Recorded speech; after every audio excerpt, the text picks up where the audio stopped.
I think you all agree with me that UNEB, under the excellent stewardship of Mama, have done a tremendous job. Asante sana. Merci beaucoup. At this moment in time, I would like to request the UNEB chair person and the ED to hand over the results to the First Lady and the Minister of Education and Sports. We shall also have one photo opportunity during that occasion.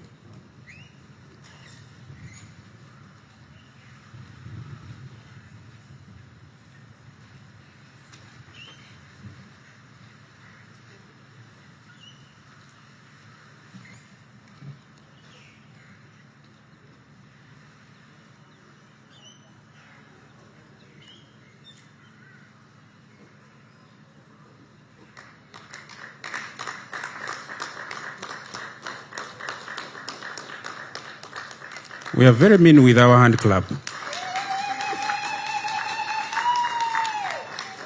I definitely knew that Dr. Museveni is around, and when it comes to the Kalulu and the Basoga, exactly.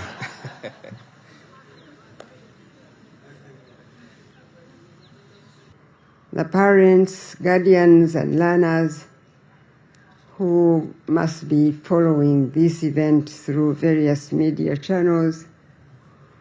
Distinguished ladies and gentlemen, good afternoon to you all.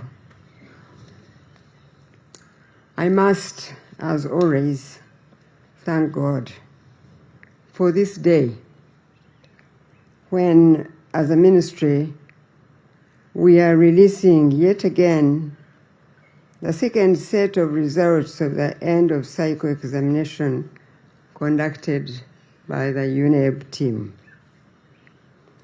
I want to thank all the stakeholders that have been involved in this exercise in various ways, from the candidates themselves who sat the 2025 UCE examination, the teachers, the various officials that worked with UNEB during the administration of the exams, and not forgetting the various security agencies that work closely during such a season. We are also full of thanks to our God, our faithful God, because of the results we are releasing today. They are from the second cohort of learners that complete Senior 4 under the revised lower secondary curriculum, that is competence-based, which we rolled out in January 2020. Related to the results, I also thank God again for the 20% increase in the total number of candidates registered for the 2025 UCE exams.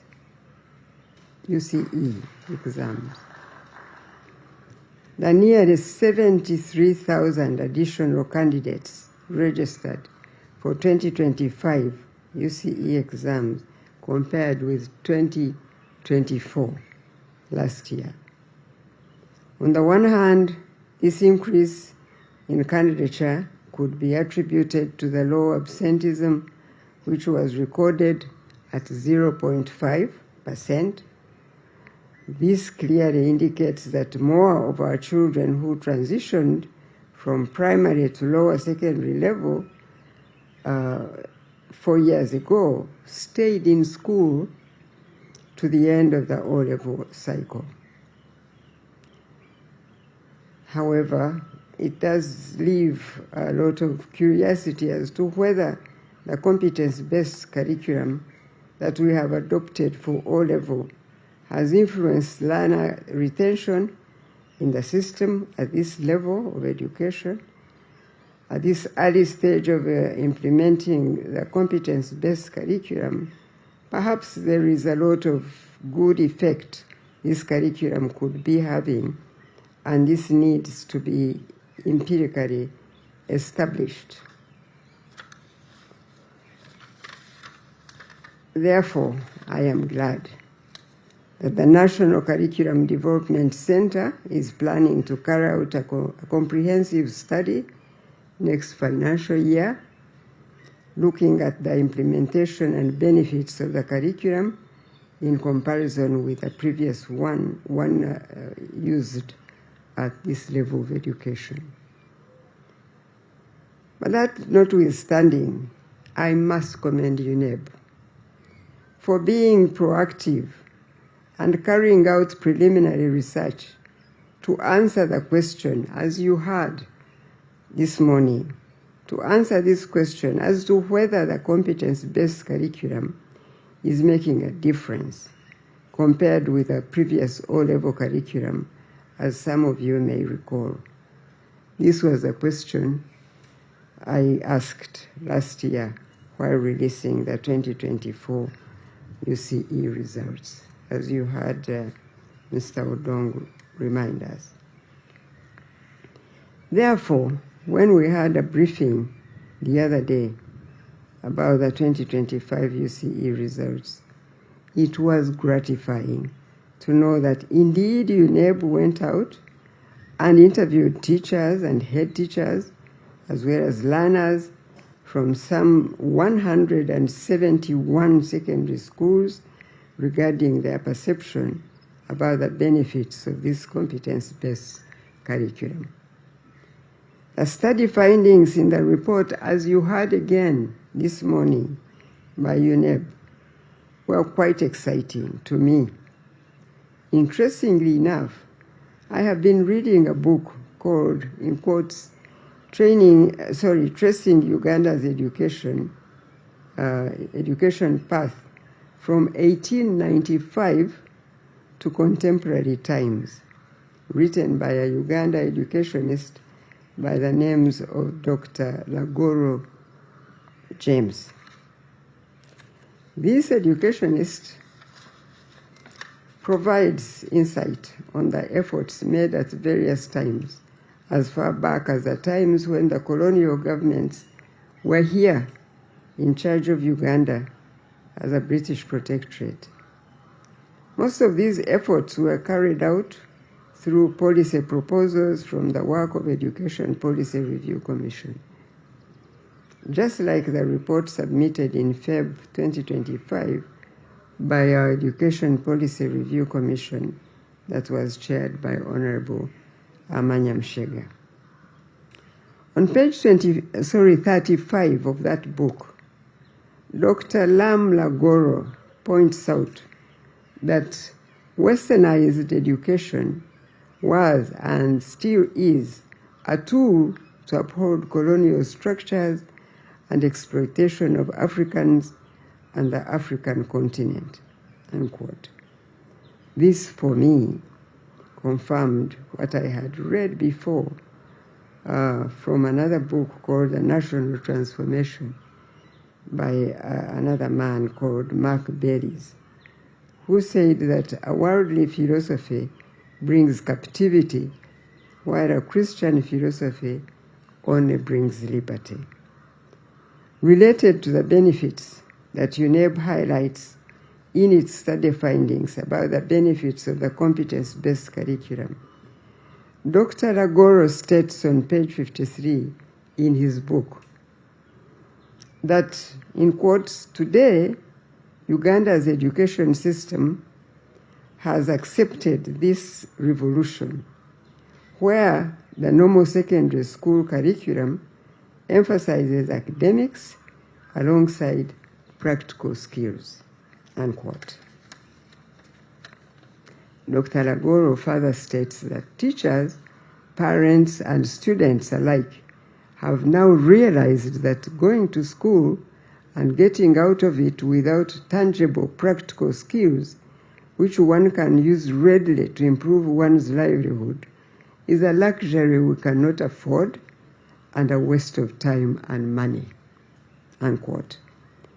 Therefore, I cannot begin to tell you how grateful I am to God today for allowing me to be part of Uganda's generation that is striving and driving a revolution in our homeland's education system today.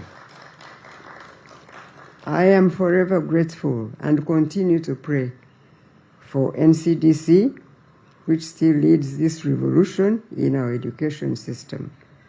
As you may be aware, we as a government through the NCDC have also embarked on reviewing the primary school as well as the A-level curricula to have them fully aligned with the competence-based O-level curriculum.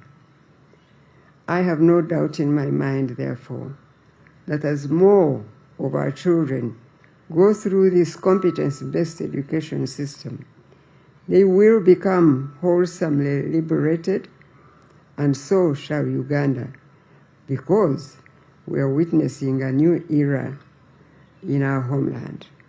As Mark Bellis points out in this book on page 107, in order to liberate a nation, individuals must first be liberated themselves, unquote. Certainly, the 2025 UCE results, as reported by UNEB, paint a very encouraging picture. The percentages of learners reaching defined levels of competencies has improved from those of 2024 cohort of candidates.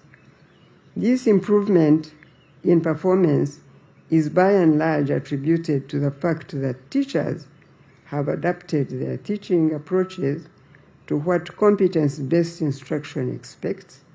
The teacher is a facilitator of learning and not the source of learning.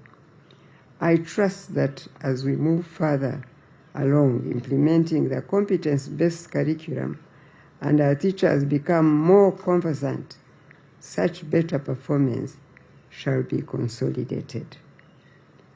An area which UNEB has reported about, as you listened to both the chairperson and Mr. Odong, needs more emphasis is a continuous assessment. How it is conducted and the timely submission of the continuous assessment score. I am glad to hear UNEB working together with NCDC and the Directorate of Education Standards that are going to intensify monitoring of implementation of continuous assessment in schools. I remember that when the 2024 UCE results were released, there was a mixed understanding of the meaning of result 1, result 2, and result 3, as you heard Mr. Dong try to explain to us, as shown on the academic transcript and certificate. Result 1, now we know, means that the candidate qualifies to receive the UCE certificate. Result 2 indicates that the candidate did not fulfill all the conditions of award of a UCE certificate. Such conditions include absence of project scores, sitting for fewer subjects, there being no continuous assessment scores. And lastly, result 3 implies that the candidate will not receive a UCE certificate because he or she achieved a competence level that is below the basic level of competence in applying the acquired knowledge and skills in real-life situations in all the subjects. So, the reason we are saying that the 2025 UCE performance was better than that of 2024 is from the fact that more candidates who sat in 2025 achieved a level of competence that was either exceptional, outstanding, or satisfactory by applying the acquired knowledge and skills in real-life situations. As I conclude now, I congratulate all the learners that sat the 2025 UCE exams. For the candidates that did not get a satisfactory performance, there is an opportunity for you to resit UCE exams. Your continuous assessment scores shall be carried over. Once again, I cannot thank the parents and guardians enough, because we know that you put in a lot of effort to get your children to this level of education attainment. I want to encourage you further that you do not only look at your child taking the academic path. We have a fully established TVET pathway that any learner can pursue until the highest level of qualification attainment.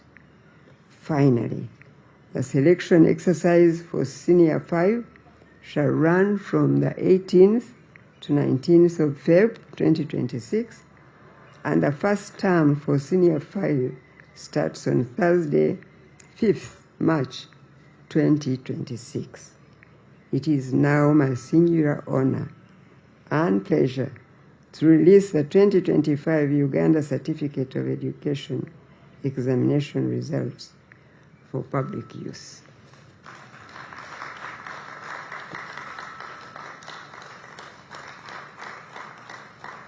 Congratulations, the Minister of Education, to UNEB and to Uganda. Thank you all, and God bless you.